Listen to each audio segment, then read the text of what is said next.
Why do you think he does those things, though? Do you think For money.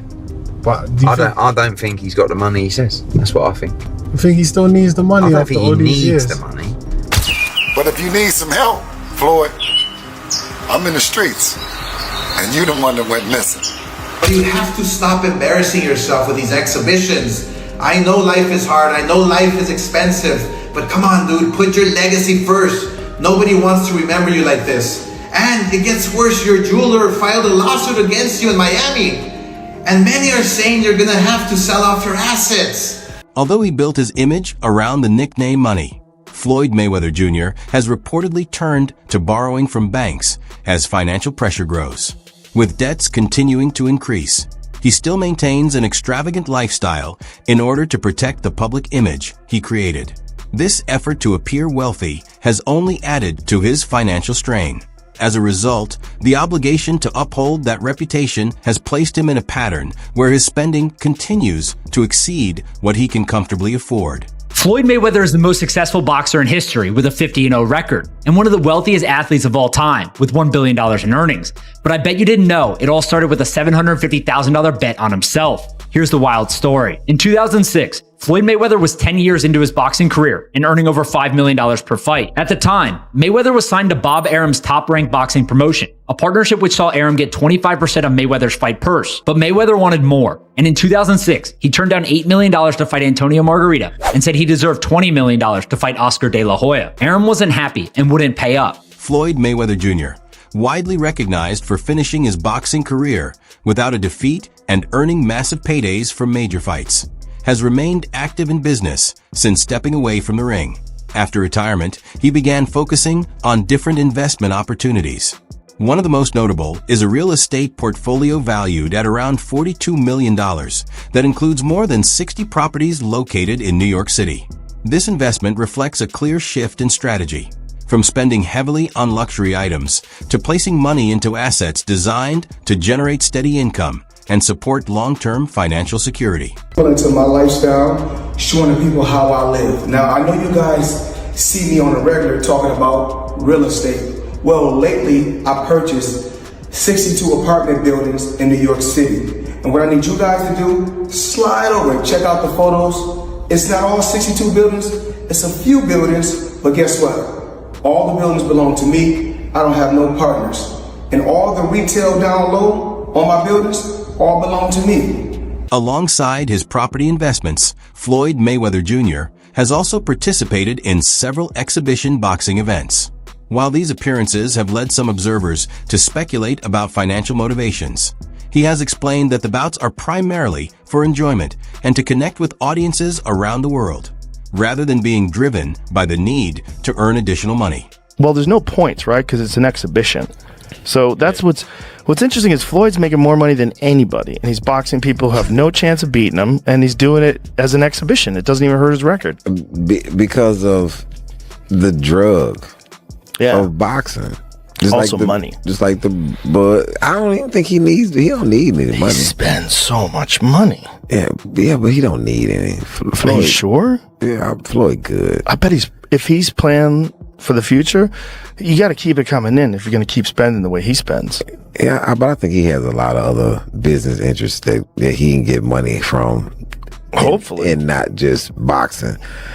Floyd Mayweather Jr. has also dealt with several legal disputes, including cases connected to unpaid financial obligations and accusations tied to cryptocurrency promotions. In 2015, a lawsuit filed in Las Vegas claimed he owed approximately $1.4 million for jewelry purchases. More recently, a jeweler based in Miami brought another legal claim, alleging that Mayweather had an outstanding balance of nearly $3.9 million for high-end luxury items. Team. I'm not really into hanging out with other celebrities. I've learned my lesson from that. But you the boss, and your team respect that. I think if you can share anything with everybody that's tuned in, everybody see you and they say, all right, he has all of the money and he has to be extremely happy. But we know money don't always bring happiness. Oh, absolutely not. What's the biggest mistake that you've made in your life that you can share, with people?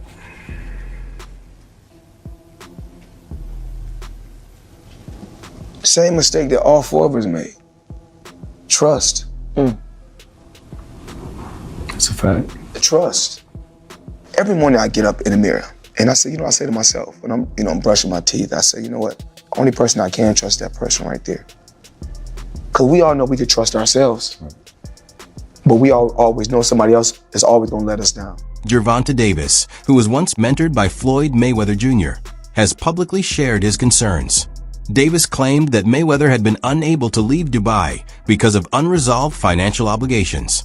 In posts on social media, he alleged that Mayweather had taken money from individuals without meeting the related commitments.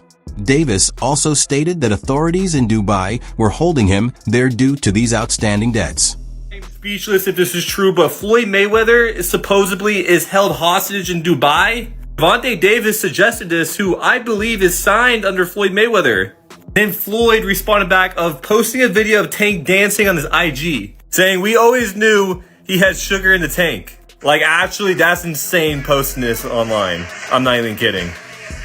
And then Tank went on his IG story to say this. Yo, them people over in Dubai that money. Tell them to get on live right now. And you old people in Saudi Arabia. And Floyd responded back saying he should fight Shakur instead. I have no clue what is going on with this beef, but they're basically saying that Floyd Mayweather is broke and owes people money and he's hiding in Dubai. I'm actually speechless if any of that is remotely true, but I kind of can see that coming. I don't know if you guys remember this, but Logan Paul and Jake Paul, like 2 years ago, said that Floyd is actually broke. And it low-key might be true, but we'll see what happens. Additional claims indicate that Floyd Mayweather Jr. has previously been accused of failing to settle payments for high-end purchases in Dubai. These reports suggest that such disputes have created tension between him and certain sellers as well as creditors. The accusations describe a pattern in which luxury products were obtained while the corresponding payments remained unresolved. Relying on credit and postponing large payments to sustain an extravagant lifestyle can be risky, even for someone who has earned significant income in the past. The Tank's come out with a bit of a mad statement, and he said that Floyd Mayweather has been held captive in Dubai because he owes people money and he can't pay them, or won't pay them, one or the other. Before I carry on, please hit that follow button if you haven't already. We're on a mission to get to 10k. Now for me, the idea that one of the richest men in the world cannot pay somebody in Dubai is a bit mad. However, Tank Davis has come out and said ask Floyd to go live right now, and he can't. Which is a fair point, and knowing how Mayweather's ego is, if it was possible for him to go live, he would be responding to this straight off the bat. Now that being said, it wasn't that long ago since we saw that video call between him and Bill Haney on the internet. So whether this is true or not, I do not know. It could just be Tank throwing shots at Floyd Mayweather, because I know that that relationship has been a little bit ropey in the last few years. But you never know, especially with somebody like Mayweather, who sometimes comes across with a bit of a god complex. Maybe he's just tried screwing the wrong people. But let me know what you guys think to this. Do you think that Floyd Mayweather has been held captive in Dubai? Or do you think this is just Tank Davis stirring up some stuff? Let me know in the comments. As always, a like, a favourite, save a share, all appreciated. Please hit that follow button if you haven't already. We're on a mission to get to 10k. Peace out.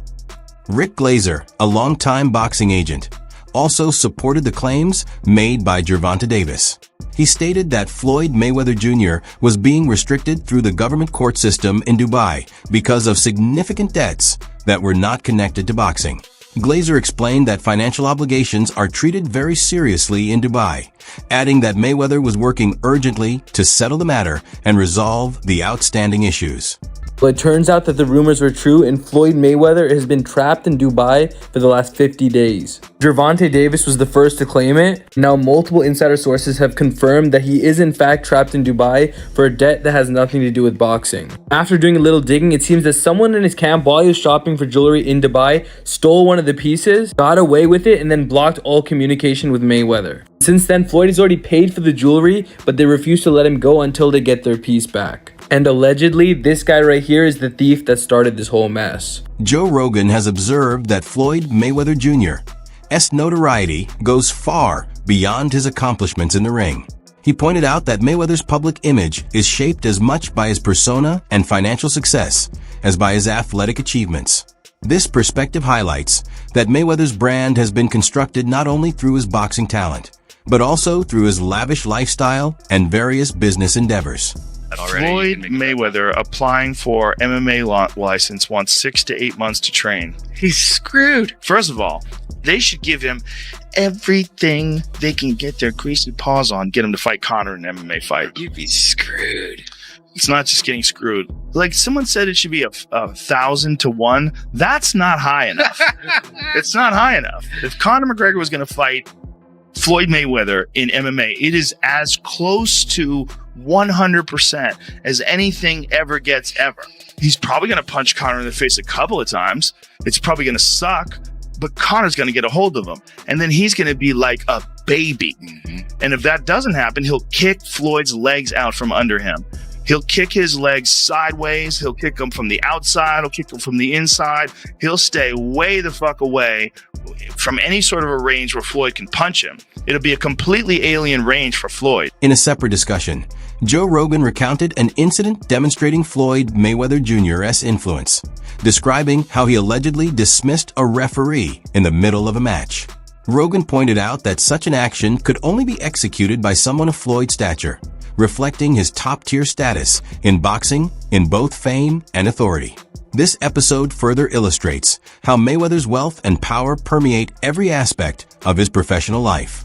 The referee said Floyd Mayweather hit him behind the head. So Floyd fired the referee in the middle of the bout. Floyd throws this punch and he's 100% correct. The punch landed the side of the head. It's a right hook. It's a perfect punch. And the referee was saying, watch the back of the head. He's like, what the fuck are you talking about? And so he kicks the guy out and they bring in a different referee who finishes the fight. It was insanity. Conor McGregor, the UFC star, has publicly suggested that Floyd Mayweather Jr.'s return to boxing was driven by financial considerations.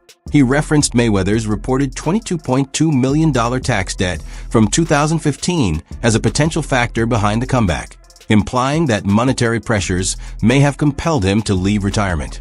McGregor added that Mayweather should have addressed his tax responsibilities and remained retired, hinting that financial obligations likely influenced his decision to step back into the ring. I believe in building generational wealth. Even like when my children, all 4 of my children are adults. And I told them, no more handouts. Because I feel like I'm hurting my children just by, I give them money, they go shopping, they put gas in their car, they party, they come back, I need money.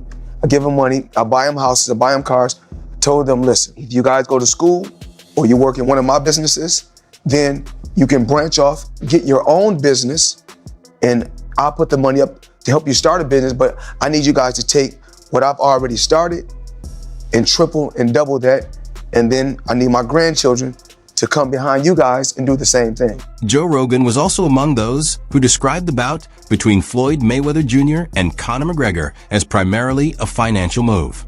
Although Mayweather had already retired, he returned to the ring for an exhibition match reportedly worth $100 million. For a figure so closely associated with wealth, this fight served as another clear example of converting fame into significant earnings. Okay, so your new contract, you wanted no extensions. That's one thing. Yeah, makes sense. That's one thing. Okay, what was one of them? The ability to box? One of them was the ability to box. They said that wasn't an option. Boxing is dead. It's not possible. This and that. Now, what does that feel like to you, knowing that Conor McGregor did it and fought Floyd Mayweather and made $100 million? Yes, gentlemen, let's do this. A bitch, nigga, that's that shit I don't like. Nah. Sneak this that's that shit I don't like. A snitch. When you watch something like Mike Tyson and Jake Paul, what is your reaction? When you watching boxing for free, you can have millions and millions and millions of views. But when you're watching Floyd Mayweather, you have to pay. I think WWE is good for Logan and Jake Paul. Easy. At 48, too easy. You don't think there's an opportunity to land a big punch on Floyd? Let me tell you something about Floyd. This is what I don't like about him either. No matter whatever we say about him, and it could be true, but he's in that gym. He's a rat. Yeah. He retired, but he stayed in the gym. He can't help it. It's just he don't do drugs. That's his heroin. The gym. Someone told me this. They say he does not. He doesn't have a vice. Yeah. He doesn't have a vice. No, he does. The gym. The gym. The gym. Boxers, if not the greatest boxer in history. He's absolutely sensational. But he retired years ago. And for me personally, I know these exhibition matches are entertaining. I like the one with Conor McGregor, not so much the one with Logan Paul. Looking at these exhibitions and all of that stuff, that little melee and stuff don't matter to me. As far as I'm concerned, it could have potentially been orchestrated. I don't know. But I do know not just anybody should be allowed to be in the ring with Floyd Money Mayweather. Absolutely. I just believe. I'm a huge boxing fan. I love the sport. First fight I ever saw was a taped fight of Muhammad Ali fighting Cleveland Williams. I remember my father crying when Muhammad Ali had to fight George Foreman. I remember George Foreman knocking Joe Frazier up the backside of his head, knocking him down about 6-7 different times before the fight was stopped. Howard Cosell, the late great Howard Cosell, screaming, "It is over! It is over! It is over!" I remember that. George Foreman, not Mike Tyson, was the most menacing boxer in history, so much so that there were people scared to death in Ali's camp. And my father, who's the biggest Muhammad Ali fan I've ever known, literally crying. A California judge has dismissed a lawsuit against reality star Kim Kardashian, boxer Floyd Mayweather, and other celebrities over their cryptocurrency endorsements. Investors in the Ethereum Max, which is not affiliated with the popular Ethereum token, filed the suit back in January. So this suit claims celebrities conspired with Ethereum Max to promote the token to boost its value so company executives could profit by selling the holdings. The judge said the lawsuit raised legitimate concerns. However, he dismissed the suit because it didn't say where, when, or even if the plaintiffs had seen the. I think they get told that I'm a bad guy, but then all of a sudden, like you meet these people and you spend time with them, and they're like, it's like Mayweather. It was the same thing. Like when I went in the gym, he was like, I heard you said this, heard you said that, and then I kind of just go into my flow, and in the end, he's kind of looking at me going, "You're actually all right." I'm like, "Yeah." And the same as with Shakur. When we signed Shakur, it was a little bit like almost like looking at me thinking, not sure about you. And then I think they just get to know you. They realise your intentions. And we're straight. We're straight as an arrow, mate. We'll never let you down. We always pay you on time. And we always deliver. So, and we love boxing. And we're passionate about your career. And I think when they understand that, they start to realise this is actually a good spot for me. And I like being part of the team. What would have happened if you had promoted Floyd? Look, Floyd was a great self-promoter anyway. So I think together, maybe we would have clashed, because it was like a fight for the microphone. But, Floyd was, I think Crawford would have been different. I think we've done a great job helping his profile out, unintentionally, but just being us. As the man. Well, is that in you still waiting? Well, I think I'm separated now. I don't think there's no boxer in history that has accomplished what I've accomplished. Not bragging or boasting, just speaking the truth. I take my hat off to a lot of legendary champions, that paved the way for me to be where I'm at in the sport of boxing. But that was their era, and this is my era. I had a tremendous career. And we got young fighters that's on the rise, that's under our banner. The ultimate goal is to find the next Floyd Mayweather that can break my records.